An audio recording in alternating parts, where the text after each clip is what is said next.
Voici le résumé de Le Prince de Nicolas Machiavel. Si ce genre de résumé te plaît, like, commente et abonne-toi pour en découvrir plein d'autres. Imagine l'Italie au XVIe siècle, fragmentée, déchirée entre guerres, trahisons, invasions étrangères. Les cités tombent les unes après les autres. Les alliances se forment le matin et explosent le soir. Au cœur de ce chaos, un homme observe. Lucide, silencieux. C'est Nicolas Machiavel. Et ce qu'il voit, il le met dans un livre. Pas un roman, pas un rêve, mais un manuel brut, froid, sans pitié. Le Prince. Ce n'est pas un livre de morale. C'est un guide de conquête, un mode d'emploi pour prendre le pouvoir, et surtout, le garder.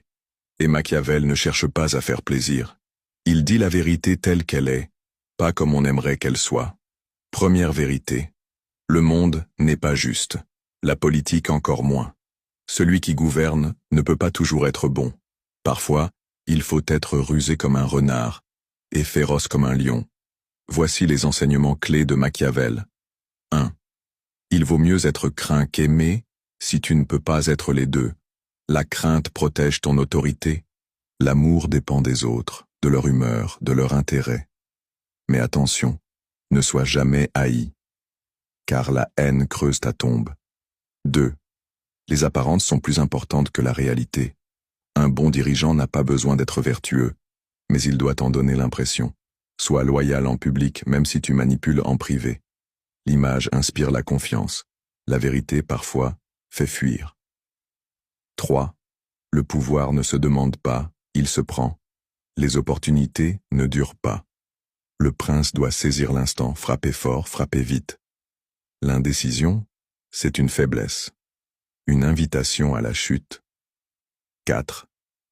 La fin justifie les moyens. Ce n'est pas un blanc-seing pour faire le mal.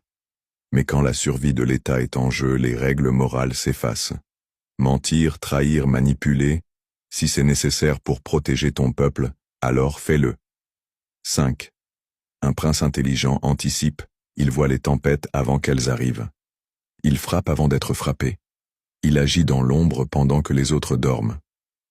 Car en politique, il n'y a pas de deuxième chance. Et tout cela, Machiavel ne l'écrit pas dans le vide. Il s'adresse à un vrai dirigeant.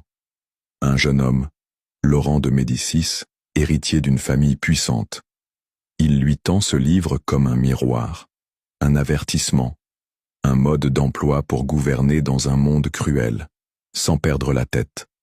Le prince, ce n'est pas un conte de fées, c'est un vaccin contre la naïveté.